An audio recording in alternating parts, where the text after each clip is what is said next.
This is Caffeine and Coils, and I'm Deanna. I'm Jenny. And today's hot topic is the EPA 608 test. Yeah, different format today, guys. Right. So we're going to be quizzing each other on the practice test questions as we prepare to take the EPA test ourselves. Right. So we're going to read some of the questions today from the practice exam and see what we know and what we need to study for the test. Everything, all of it. All right, you ready for question 1? Yeah, I'm ready. The low side test pressure data plate value should be used by a technician to determine a safe pressure for A, recovering refrigerant, B, leak testing, C, refrigerant charging, or D, retrofitting a system. The low side pressure? Yes. A? Not confident in this answer. That's wrong. Ugh, darn it. Okay. The correct answer is leak testing. Leak testing. Okay. Okay, side note, I read the study guide once. I just want you to know, like, I'm not. I've read it 0 times. What? Are you serious? Why do I have to start? I'm procrastinating. I read it and I felt good about core in type 1. I clearly shouldn't, but no. Okay, well, you're just one question in. That was like, you're just. Type 3 is like where I'm like, type 2 and 3 is where I'm starting to panic. Oh. It's, yeah. Which, I don't know if you're supposed to say this out loud, ASHRAE. Yeah, ASHRAE's good. Which ASHRAE classification means slightly flammable? Okay, I need someone to help me school me on this because I've looked over that chart like 3 times and I do not get it. Okay. I know it's not A1. It's A1, A2L, A3, or B1. What do you think? I want to say it's an A. Try A2L. Ding, ding, ding. Oh, yay. Okay, That's but correct. that's the problem. I still don't get it. I've looked over the chart and I cannot understand it. So I'm going to have to do some different studying because the study guide doesn't make sense to me on that one. Question number 3. HFC's blank will not damage stratospheric ozone, but will have a high GWP. Will damage stratospheric ozone and have a low GWP. Will not deplete stratospheric ozone and have a low GWP, or are only harmful to ground level ozone. Okay, I think they're definitely.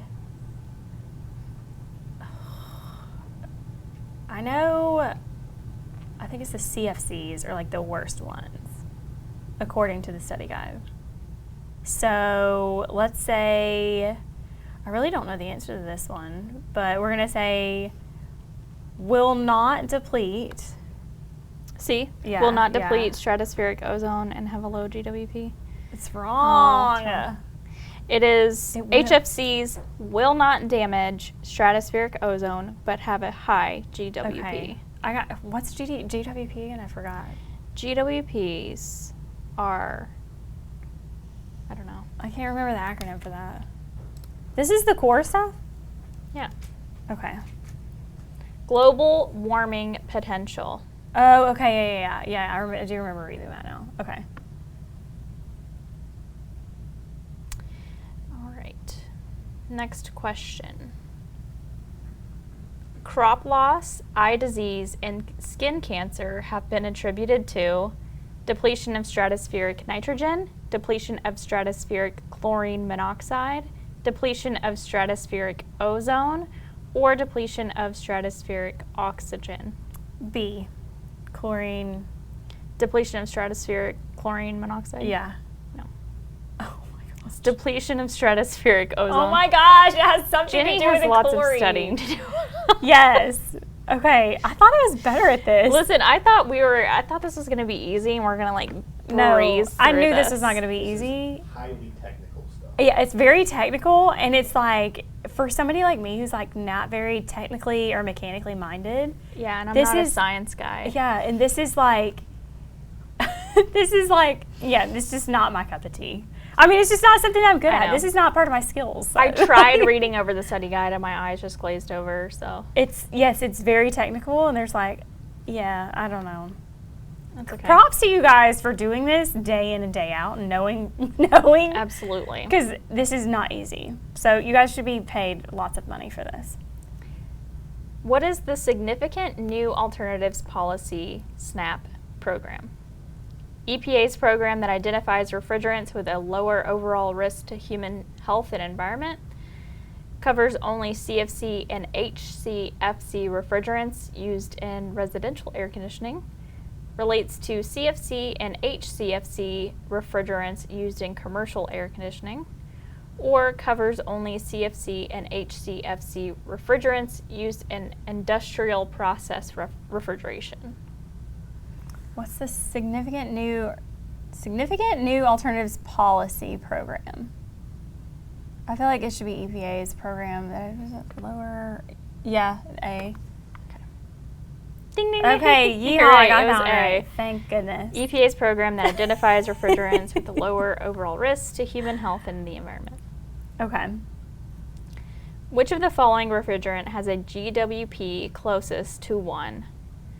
R22, R134A, R410A, or R1233ZD? That sounds made up.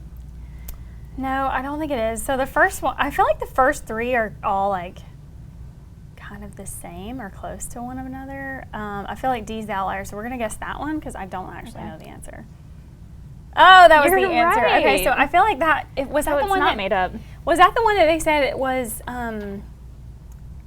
used in like cars and stuff, motor vehicles? I can't remember. There was something, I remember reading specifically something about that number. Low pressure refrigerants, okay. Oh, that's the chart. Go ahead to the chart real quick.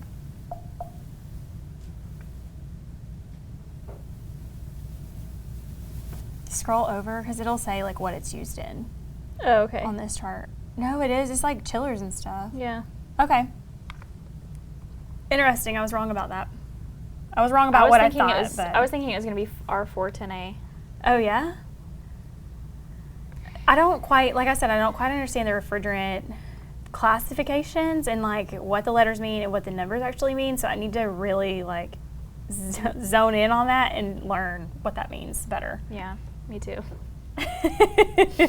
The molecule found in CFCs and HCFCs that depletes the ozone is fluorine, hydrogen, carbon, or chlorine. Okay, I know it's either A or D, and I can never remember, so I can't remember if it's that depletes ozone. I think it's chlorine. I think it's chlorine as well. That's okay. right. Yay, it is chlorine. Okay. The compressor changes a high-pressure vapor to a high-pressure liquid, changes a low-pressure vapor to a high-pressure vapor, changes a high-pressure liquid to a low-pressure liquid, or changes a low-pressure liquid to a low-pressure vapor. I feel like these questions are tricky. They are tricky, but if you like, I remember this is like the first part of the study guide. Yes. And all I can remember is thinking pressure, vapor, what is happening? Like it's so hard to even read it to follow it through the study guide. Yeah, it is. But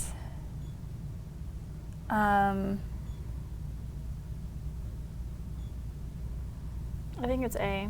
You think it's A? I'm High pressure leaning vapor. towards. What do you think? I'm kind of leaning towards B. Okay. Low pressure to high pressure, or it's either A or B. Which one do you want to go with? Let's go with A and see what it says. Oh, Oh, darn, it wasn't that. You were that's correct. right. Okay, another part of the study guide that was tripping me up was So, that one. And it was like the very first paragraph. I was like, oh, I'm in trouble. So the correct answer is the compressor changes a low pressure vapor to a a high pressure vapor. But the way that it like, I guess that makes sense. 'Cause it's the way that the compressing. diagram sliced it kind of still made it confusing for me. So, yeah. Anyways. An ozone molecule contains 1 oxygen atom, 2 oxygen atoms, 3 oxygen atoms, or 4 oxygen atoms. I actually know this one. I think 3 oxygen atoms, because isn't like the third oxygen molecule what the chlorine sticks to? I don't know why, but I know that it is 3. Okay, yeah, I don't know why either. We need to look that one up and figure out why. Cody, do you know why? I'm looking at it right now. Yeah, yeah, phone a friend real quick. Let's see. Let's go to the .edu here. I probably should pull the study guide up, but. Ozone is an unusual type of oxygen molecule. It has 3 oxygen atoms in each molecule, while normal oxygen has just 2 atoms. But does it show? Let me see if it says why. Yeah, it's something to do with like I think the chlorine or the fluorine, one of them sticks to that 3rd oxygen atom, and that's like why I remember that. Yeah, that diagram right there. When a chlorine atom encounters an ozone molecule, it takes one of the ozone's 3 oxygen atoms, forming a compound called chlorine monoxide, and leaves an oxygen molecule behind. There you have it. That was. I feel like I need to be wearing glasses right now. We should have lab coats on, huh? We should. Black frame glasses. That's lab why we're coats. not doing well. We're not wearing lab coats. Wear a lab coat when you take the test. We're not dressed for the job. Okay.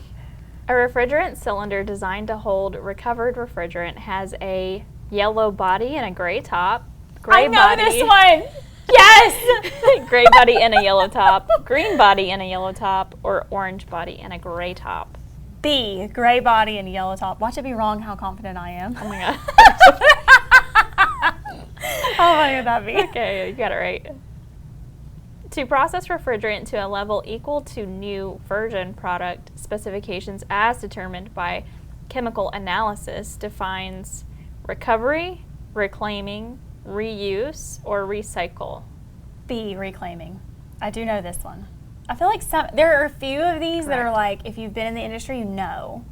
But then there's like 97% of these that you don't know if you're not technical. Yeah. Reusable refrigerant containers under high pressure must be hydrostatically tested how often? 1 year, 3 year, 5 years, or 7 years? I want to say 3. I feel like it's 3 too. That feels good. But it's wrong. It's not 3. It's 5. 5 years. Okay. All right. They must be hydrostatically tested. Okay. Every 5 years. Recover any remaining refrigerant and then render the cylinder useless. Then recycle the metal is the proper disposal method for recovery cylinders, 1 pound cans, disposable cylinders, or accumulator cylinders. It'll be disposable cylinders, I believe. That's correct. Okay, yay. Okay, good. Which of the following has the highest ozone depletion potential? If I'm not mistaken, this is the CFCs. CFCs? Yes. All right, your options are HFOs, HCFCs, HFCs, and so you're saying CFC? I think it's CFCs. I feel good about that. Yes. Yes. She's Okay. been studying. She's been barely. Barely. If you guys are really going to take this test and get EPA certified, study. Unless, I don't know, I guess it's probably easier if you're in the industry and you're doing this and then you take the test. Right. Some of this stuff makes a lot more sense if you touch it every day. Exactly. Which we, don't necessarily do that every single day. Which international treaty regulated the production and use of CFCs, HCFCs, halons, methyl chloroform, and carbon tetrachloride? Oh my goodness. Kyoto Treaty, Montreal Protocol, Council of Nicaea, or Treaty of Ghent? First of all, none of these are real words. None of this was in the study guide. I just want y'all to know. I read the study guide. It did not cover this. Seriously, I don't remember reading this, but I feel like it might be the Montreal Protocol. Protocol sounds great. That's the only one that sounds real. Hey, you were right. You were right. Okay. I do not remember reading that at all. The chlorine in CFCs and HCFCs will dissolve in water, will not dissolve in water, will rain out of the atmosphere, or is heavier than air and cannot rise to the stratosphere. I don't know. What do you want to say? Will not dissolve in water? Yeah, will not dissolve in That's what water. I'm thinking. Yeah, I'm thinking that one too. Good job, D. You got that one. I remember it from earlier. HCFCs contain chlorine, fluorine, and carbon, hydrogen, chlorine, fluorine, and carbon, hydrogen, fluorine, and carbon, or hydrogen, fluorine, and olefin. B, hydrogen, I think hydrogen, chlorine, fluorine, and carbon.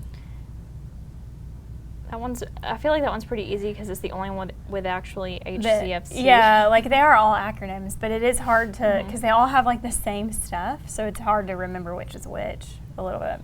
Okay, now the condenser changes a high pressure vapor to a high pressure liquid, changes a low pressure vapor to a low pressure liquid, changes a high pressure liquid to a low pressure liquid, or changes a low pressure liquid to a low pressure vapor. It's all like the same thing, isn't it? I know. I'm just kidding. I'm going to say it's going to go vapor to liquid. It's just, I don't know if it's high pressure or low pressure. So it's either A or B. You think it's A or B? Yeah, what do you think? Okay. You Let's go don't? B. Oh, wrong. Oh, Okay, it's so it was A. high pressure, yeah. So I didn't know if it was high or low, so. It changes a high pressure, the condenser changes a high pressure vapor to a high pressure liquid. Okay, high pressure to high pressure for the condenser. I'm sweating. If this is core, I'm scared. Think about it in the word condenser. Yeah, It's, it it's condenses. condensing, so it's going to be higher pressure. Yeah. Okay, higher pressure for condenser. Okay. How much can a person be fined per day per violation for knowingly releasing a regulated substance that violates the Clean Air Act? Okay, it's definitely C or D. I think it's D, but I feel like I've read some stuff that also there's a $37,000 fine for something else, but I'm not exactly sure what it is. The options are $10,000, $25,000, $37,000, or $44,539. I want to say it's D. It is. Okay, And I only remember that random number because it's so exact. Yeah. How many cents? But there was like, I think there was like a fine for something else for $37,000, or maybe it used to be $37,000 and it got increased to $44,539. What I want to know is, why do you need to know the exact amount? Like, why is that on the test? I mean, who came up with $44,539? That's what I want to know. Like, where was your mind at when you came up with $539 instead of just $500? I have $39. Several questions, actually. Silicone elastomers for use in seals and gaskets are not compatible in which refrigerants? HCFCs, CFCs, HFOs, or HFCS? I have zero idea, but something is telling me to say B, because those are like the most harmful. I feel like they would melt. Oh, that's wrong. It was HFOs. HFOs. Was the answer. Okay. Yeah. Clean refrigerant for reuse by separating the oil from the refrigerant and removing moisture from the refrigerant by passing it through one or more filter dryers is the definition of recover, reclaim, reuse, recycle. Clean recycle? No, wait. Clean refrigerant for use by separating the oil from the refrigerant and removing moisture from the refrigerant by passing it through one or more filter dryers is the definition of reclaim. No, I don't know if that's right. It's definitely not. It's not. It's recycle. It's recycle. God, I was going to say, I should have went with my gut on that. Which of the following refrigerants is an HFO? R22, R134A, R410A, or R1234ZE? Phone a friend? What are my lifelines again? Phone a friend? Which refrigerant is an HFO? R22, 134A, 410A, or Cody, you're supposed to know this. 1234ZE? This is a little bit above my HFO, expertise. I feel like 1234ZE. I'm thinking. That's one of them. Okay, yes, that was right. I was right. Let's see if it That's says. one of Yeah. two. Okay. Are you sure this is core? Oh, Yes. it says core. It does say Yeah. core practice exam. Okay. Wow. A single chlorine atom can destroy how many ozone molecules? 100, 1,000, 10,000, or 100,000? It's either 1,000 or 10,000, and I think it is 1,000. I think it's 100,000. Ugh, it was not. I was 1,000. right. You It's were 100,000. 100,000. Gosh. How many times have you looked at the study guide? I haven't looked at the study guide, but I have taken this test a few times. Oh, you have? Okay. Which type of refrigerant contains no chlorine? HCFCs, HCFC blends, HFCs, or CFCs? I think it's HFCs, hydrogen, fluorine, carbon. That's Yeah, correct. Okay, perfect.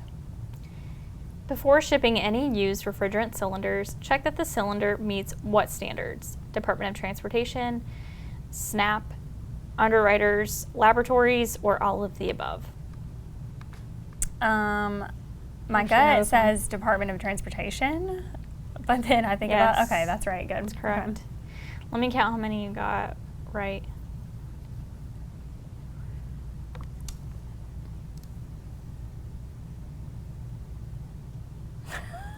Okay. Okay, you got 16 right. Oh, I didn't So even what is pass. I don't think I passed. You made a 64. I did not pass. That's okay, you're really close. What do they consider passing, a 70? I think so, Yeah. Okay, so now I get to quiz you on type 1. No, I actually have to go, so. No way you're not getting out of this that easily. Now, your turn to be in the hot seat. Okay. All right, question number 1. Don't be cheating. This is not an open book test. I just want you to know, too, that Austin confessed to me that his EPA test was taken open book. Really? And we don't get that luxury. So, Austin, if you're listening or you're watching, just so you know, we're about to be smarter The than cat's you. out of the bag. Busted. Fraud. He's a fraud. Okay. Question number 1. On a system with an operating compressor, recovery equipment must be capable of recovering A, 95% of the refrigerant or achieving 5 inches of vacuum, B, 90% of refrigerant or achieving 4 inches of vacuum, C, 80% refrigerant or achieving 4 inches of vacuum, D, 100% refrigerant or achieving 0 inches of vacuum. I'm going to say B. You want to go B? Yeah. I don't think B is right. Oh, B is right. You're so great. You're definitely going to do better on this test than me. Okay, type I'm letting 1. my intuition guide me. Okay. Share some of that, please. Type 1 certification is required for A, persons handling refrigerant during maintenance, service, or repair of small appliances. B, all persons who work in the factory that produces refrigerants. C, all persons working at a refrigerant disposal site. Or D, owners of manufacturing companies that produce CFCs. A. Solid. You're about to pass this whole thing. I'm sweating. When using a system-dependent recovery system on an appliance that has a non-operating compressor, the technician should A, place access fitting on both the low and high side of the system. B, not heat the oil to release refrigerant. C, send the unit to the junkyard to be crushed. Or D, cut the unit's suction line to release the refrigerant.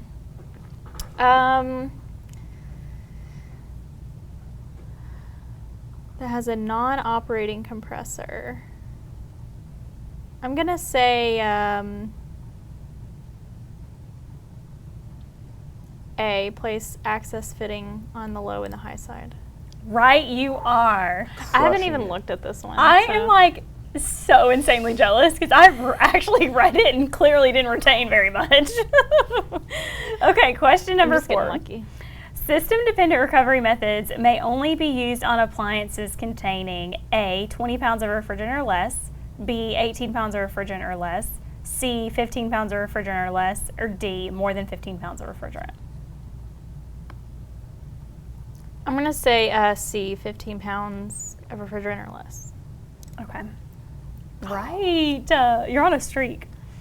Okay, small appliances and recreational vehicles may use may use refrigerants such as ammonia, hydrogen, and water. These refrigerants, A, must be recovered, B, should be recovered, C, should be stored for later use, or D, must be pressurized prior to use. I'm going to say B should not be recovered. I feel like that might be wrong. No, that's right. I did not know that one, so that's awesome. Which of the following is an example of a non-condensable? A, moisture, B, air, C, R12, or D, R134A. I'm going to go D. D. Oh, I know which one this I had one to get is. one wrong just to, like, It's make air. everybody I knew feel it was better. going to be air, so. Because I don't know why. I think I took a test or something, a practice test, and I was like, it's weird that air is not condensable, but, like, I guess you could still compress it because you have, like, an air compressor. Like, I don't know. I didn't really understand that one that well either. Okay. That was my thought process, at least. When a system is in a deep vacuum, A, never add refrigerant to the system, B, never use a micron gauge, C, never energize the compressor, or D, never energize system fans and blowers. I'm going to say C, never energize the compressor. I think you're right. Sounds dangerous. Yes. Okay, 8, applying heat with a heat gun to the compressor, A, can help free up a bound compressor motor, B, can help vaporize any trapped liquid refrigerant during recovery, C, can help remove trapped refrigerant vapor during recovery, or D, can aid in isolating and pinpointing a refrigerant leak. I'm going to say B, can help vaporize any That's trapped what I would liquid. guess. Yes, you were right. All right, question number 9. Technicians who perform sealed system service on small appliances must have A, Type 1, 2, or 3 certification, B, Type 1 or Universal certification, C, Type 2 certification, or D, a Universal 609 certification. B, Type 1 or Universal. You got it. All right, question 10. If regulations change after the technician becomes certified, A, the technician must retake the certification exam, B, an additional fee must be paid to the EPA by the technician, C, the technician is responsible for complying with any changes to the regulations, or D, there are no additional compliance requirements for the technician. C. You are right. I feel like you got the easier test. It actually does seem easier. Course seems harder. I know. With a non-operating system compressor, recovery equipment must be capable of recovering. Wait, okay, let me reread this.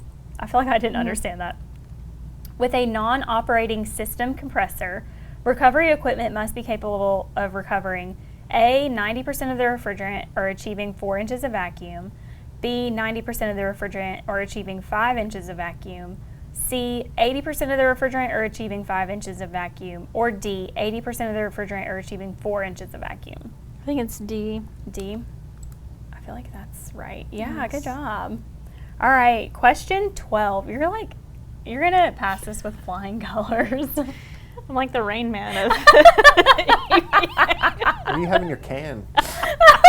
nothing. I know, this is like that, she's like drinking It like does say Extreme Focus? Extreme Focus. It's a G Fuel. it's like the limitless we drink. gotta get Jenny G fueled out of her I mind. know. It's like remember that movie where he takes the pill and he can use like 100% of his brain? It's like limitless over Yeah. here. G Take Fuel, another sponsor sip. this podcast, please. Yes. Yeah, let's monetize this. Yeah, not sponsored unless you want to, G Fuel. All right. Which of the following is true regarding refrigerant leaks on small appliances? A, EPA does not require repair, but leaks should be repaired whenever possible. B, all leaks on Type 1 equipment must be repaired. C, only very large leaks must be repaired. D, all systems with an annualized leak rate of 15% or greater must be repaired. That one feels really specific, so I feel like D is the answer. D, I think A is the answer. They got Yes, me. EPA does not require repair, but leaks should be repaired whenever possible. So that's on small appliances. So just remember that small appliances is an important part. Which HC refrigerant is allowed for use in new domestic small appliances?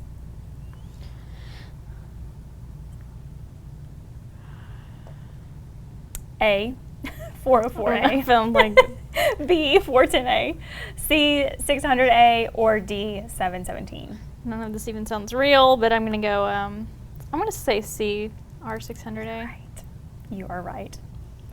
I feel like that one's more difficult for us because we never touch stuff like that. No. So it's, while we have to know it for this test, it's not really that relevant to us. All right, question 14. When filling a charging cylinder with a regulated refrigerant, A, the refrigerant vapor that is vented off to the top of the cylinder must be recovered.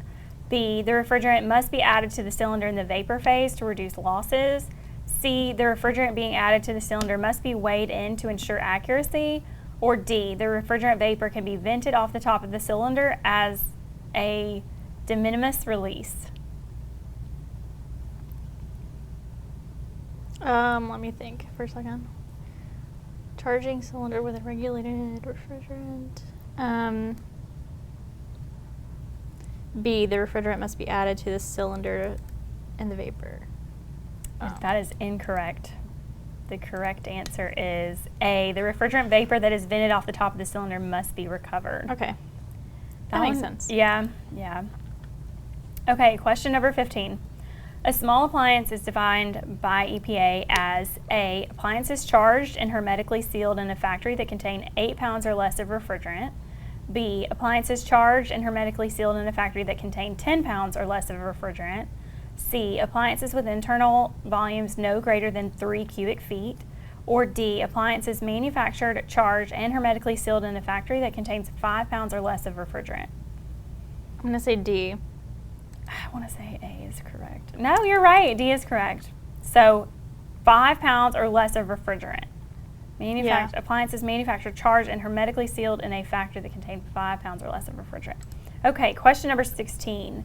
Recovery equipment must be A, CSA approved, B, certified by an EPA approved testing laboratory, C, used on all equipment manufactured after July 1st, 1995, or D, used on all equipment manufactured after November 15th, 1995. Okay, I remember both of those dates, but I don't remember which one. I'm going to say recovery equipment must be... Or it could be B. Yeah, let's go with that. Certified by an EPA approved. Oh, that's right. Good. Perfect. Although, like I said, these two dates were like something that I remember reading, and I don't remember which one's like important, the more important one. Okay, question 17. If after installing a fitting for the purpose of recovering the appliance's refrigerant, you find that the system pressure is 0 psi G, A, utilize recovery equipment to achieve a 4-inch vacuum. B, pressurize the system with nitrogen prior to recovery. C, refrigerant recovery is not required. Or D, pressurize the system and leak test. I'm going to say D, pressurize the system and leak test. That is incorrect. The correct answer is refrigerant recovery is not required. I would not have gotten that one right either. That one's tough. Okay, 18. Recovering multiple types of refrigerants in the same cylinder, A, is an acceptable field service practice.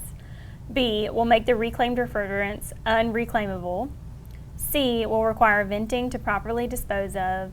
Or D, will lower the pressure in the recovery cylinder. B, will make the reclaimed refrigerants unreclaimable. You are right. Good job.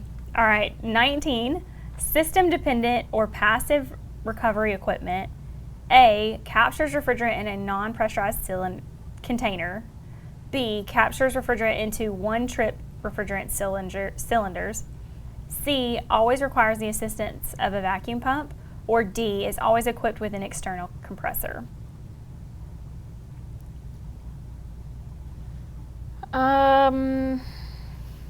A, captures refrigerant into a non-pressurized container. You are correct. Test. All right, question 20. If a strong odor is detected while performing a refrigerant recovery process, A, the condenser has been operating incorrectly. B, a compressor burnout has likely occurred. C, the wrong oil has probably been installed in the unit. Or D, the system has likely been subjected to a power surge. I'm going to go with A. The condenser has been operating correctly. I think it's B. Oh yeah, I Let's felt see. wrong as soon as I said it. Yeah, B, compressor burnout. is likely I was occurred. gonna go with B. I know. It's like second guessing yourself, right? Yeah. All right, 21. Small appliances are equipped with a straight piece of tubing process stub that is used, A, as the installation location for a piercing type access valve, B, to help the technician measure system subcooling, C, as a P-trap to help capture system contaminants and debris, or D, to help the technician measure evaporator superheat. Give me 1 second. A small appliance.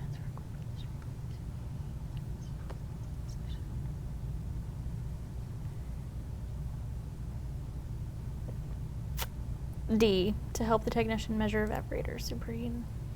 I feel like this one is like, oh yeah, Oh, it's A. the pierce valve, yeah. See, I get that like test anxiety where I'm like, well, it's already been A before. I can't be A again. You know, I feel like they like, it's totally random. yeah, it is But- totally random. It used to be. Remember when you like you'd be using your Scantron and then you look up and you'd see all C's that's and you're 3 like, C's in a row. I don't think so. so. I have to erase one of those. All right, 22. When using a system-dependent recovery system on an appliance that has an operating compressor, the technician should A, run the compressor and recover from the low side of the system only. B, install access fittings on both high and low pressure sides of the system. C, run the compressor and recover from the high side of the system only. Or D, never allow the refrigerant to go to the high side of the system. B, install access fittings on both high and low. Oh, incorrect. That's 3 wrong in a row. Run the compressor and recover from the high side of the system only. Okay. We gotta remember that one. Okay, 23. After the refrigerant has been recovered, which of the following can be used to flush the system? Note, it is a gas that we sell. Thanks for the hint. Is it nitrogen? It is nitrogen. All right, 24. When pressurizing a system with nitrogen, you should A, never exceed 3.5 times the high side of the pressure rating. B, charge through a pressure regulator. C, install a relief valve in the line downstream from the pressure regulator. Or D, both B and C.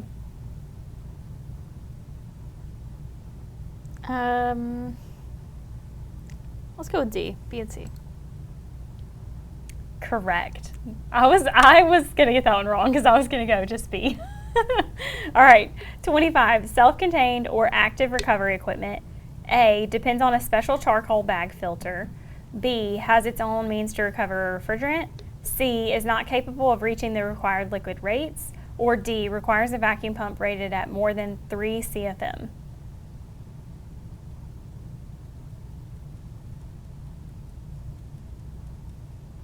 B, has its own means. I think this is right. To I'm pretty sure. recover? Yes, that's correct. Yes. All right, let's get your grade. Oh, your exam has not yet been graded. Oh Whoops. yeah, I had to count them. That's why I did that. Oh, okay. Go Okay, back so and- 1, 2, 3, 4, 5, 6, 7. 7 wrong of 25. So I got a 72. Oh, you passed. I Wow. failed. So everybody just drink G Fuel before your test, and you'll. All right, that's all for this week's podcast. Let us know if you like this format, if you want to see more of this style content, and thanks for listening. Don't forget to rate, review, and subscribe.